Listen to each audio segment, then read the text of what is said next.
UGWUMBA. Abụrụ na iso m hụ nya bụ vidio ebe gọvanọ na-achị Anambra steeti Nwambafọ Soludo na-ekwusi na onye ọbụla kwuru na ya ga-achị sọsọ 4 years afọ ịnọ dịka prezidenti Naịjirịa na ekwesịrị ịkpọ gị ebe a na-enene ndị ịka na-agba. UGWUMBA. Ọ bụrụ na iso m kirie ya, aga m achọ ka anyị nebanye anya n'ụfọdụ ụmụ ihe o kwuru na ya bụ vidio. Ọ bụ eziokwu na Peter Obi apụtago kwuo si na ọ bụgoro na atado ya egbe n'isi na enweghị ihe ga-eme ka ya nọ karịa 4 years, ya bụ afọ ịnọ. Mana n'ụbọchị taata anyị chọrọ itinye ọnụ wee tụ n'okwu na-aba ọ kachasị nke Soludo kwuru na onye ọbụla chọrọ ịghọrị anyị bịasị anyị na ya ga-achị sọsọ afọ ịnọ na ọ bụghị eziokwu, ya bụ sị kpọgị ya n'ebe a na-enene ndị ka na-agba.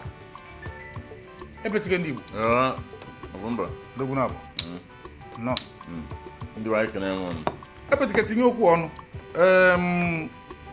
Prọfesọ Soludo siri na abụghị ihe ga-ekwu omume na onye ọbụla ama na onye ọ na-arụta aka bụ Peter Obi na ọ bụghị ihe ga-ekwu omume na ọ na-aghọrị anyị banye isi anyị na ya ga-anọ sọsọ afọ ịnọ. Ikwuo gịnị? As no, as a mind thinker, so he is. Soludo no onwe ya dịka ọ ekwu eziokwu. Ọ dịka okwu enyi na-abụ okwu asị. Kpatụrụ mmadụ ji kwuo okwu ọsọ ya na-asị. Nkwa na-ekwe nwaanyị. Nkwa na-ekwe nwaanyị. Because onye nwepin ọ bụrụ na ọ na-ekwe nwaanyị nkwa ụbọchị ahụ ọ ya emezu. Now Peter Obi in question anyị na-ekwu bụrụ Peter Obi nke anyị ma as governor Anambra State. Peter Obi kwute okwu ọsị go and verify. And he verify ihe niile verify about Peter Obi. Before na na-ekwu eziokwu. Ọ sị na ihe anyị na-awụ 4 years. Maka ihe na-agba Soludo gara ịbụ na 4 years na o zitebeghị ego. Peter is not coming na izu ego. Peter ada abịa ka o jezuru ego. Ego nke o nwere enwe kịta ọmanda eri ewe nwu. Because na etu o si eme ya, asị ya nyere m demon ka nri enu. Peter ma ji n'aka ma ọnụ ma adopt Thomas nwa ya. Ka anyị mgbe ka esi eri ego. Because ego o nwere kịta ọmalicha nwe na nke Soludo na-ekwu Peter Obi ada eje ịzọ ego. Ya na-eje bidozo Nigeria. Nigeria nke kịta tekili president only 1 hour he destroyed. After swearing, can ever swearing first inaugural speech, put na subsidy. That's Nigeria. So what makes you think now Peter cannot repay Nigeria under 2 years? Peter will hear that no. Let me tell you one thing. The first 1 year, first thing you have to go over that now. Peter will remodel Nigeria because now only on convoy. It is surprised now. No more government vehicle. Now government vehicle when you park here, no more take it. Okay, convoy president at the 4. Give a governor in convoys. You have meet president convoy vehicle 4. If you have a contract, it's a billion for contract. But may you have one at Anambra State. Only him and Peter do people about Peter. Peter contractors all Calwa school. So the first job when you're from, I don't billions or millions, I don't remember exactly. So how will after some time Oden at the school. Okay, to go first bill. Away home now, and they go there. Also, now by this contract organization, the principal will say that no one have any a girl. Now I'll come all better.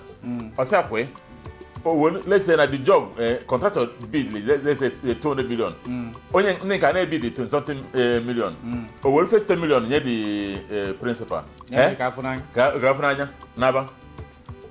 Or who is principal wire. Nabia na Egabada and Alba Bonitana. Obelo, Gusabon Numri. You have to hello with 10 million naira. Or balance. Yeah, took us a quagon area. What you have also, open out again, look quite half equivalent of that one again, extension. The man will say, okay, no, I come here. Peter Rigoda as a governor. Even a lodge, governor's lodge. Open go had that night. Go for the Iboji. The first time, a boy here situated. I'm thinking, can I here? I said, I'm not case, man. Also, because Sebus Lehi. I said, a governor's lodge. Also, it's a fair lodge. Giri eni nilo, webia. Na munya no no. Yes, really. It's an egg or cut budget.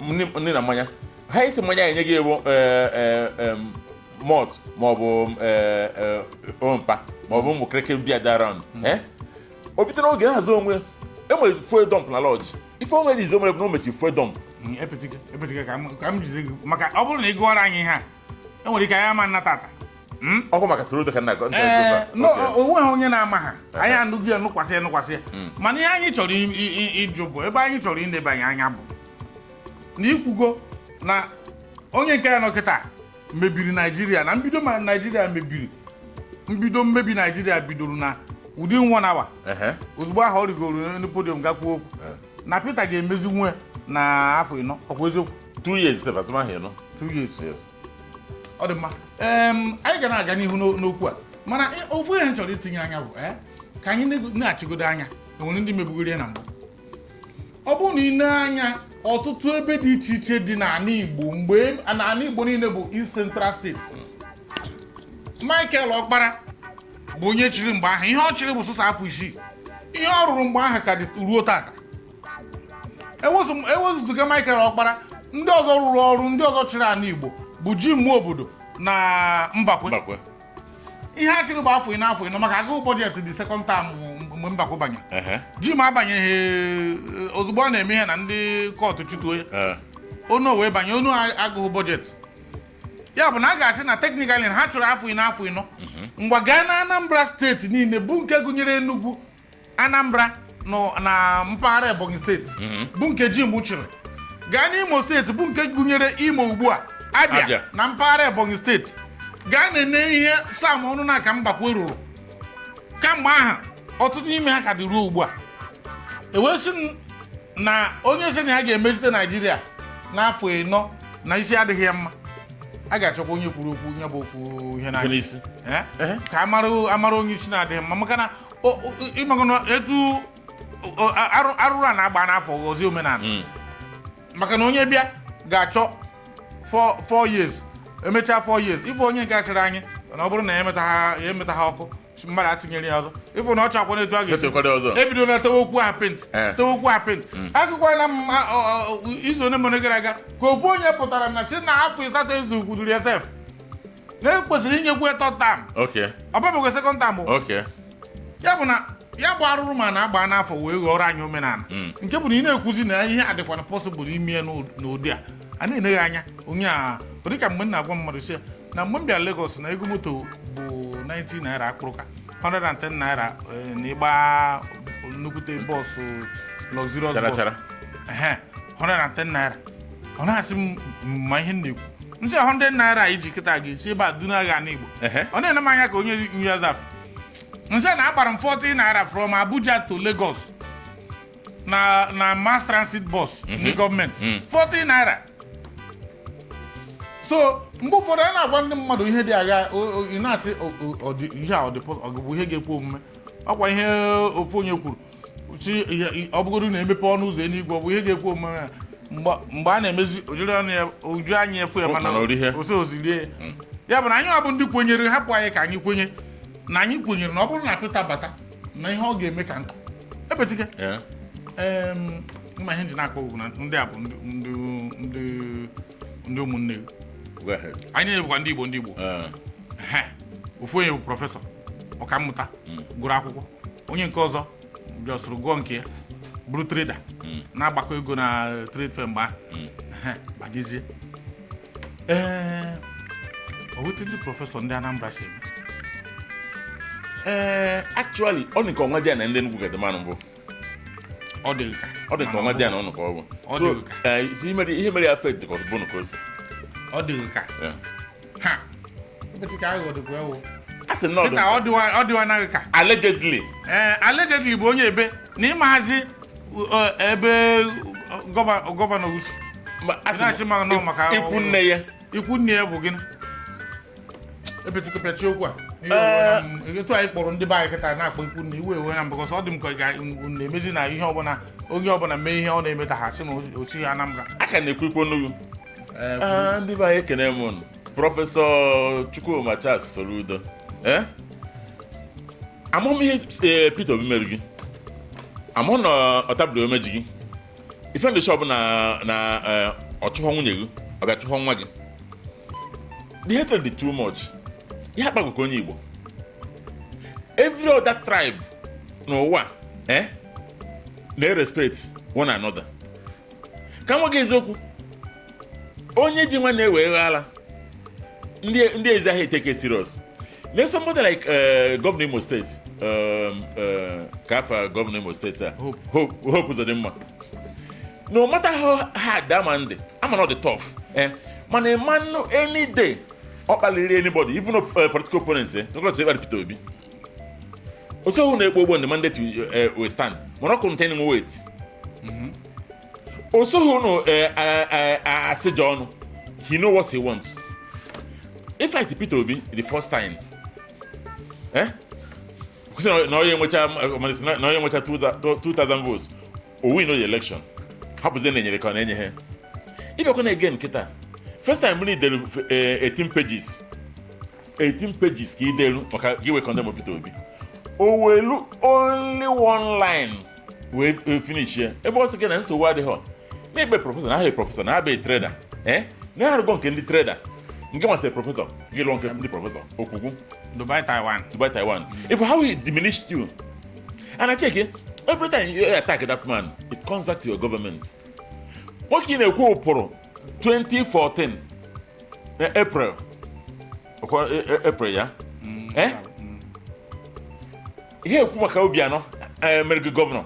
What are you for? I will go Anambra State, make governor. Here, Kumakia, he never Kuku Peter Obi. Because if no one climb a higher degree, I know, like here I got on it. He did because he's a president. Now I can't get you. Obona, Chie the Omanlui. And at that trainer, imagine this character with the Indian say, woman. Happy Peter Obi, face your own, do what you have to do, be the legacy for yourself. Each a central bank governor for 4 years, not 8 years. Square.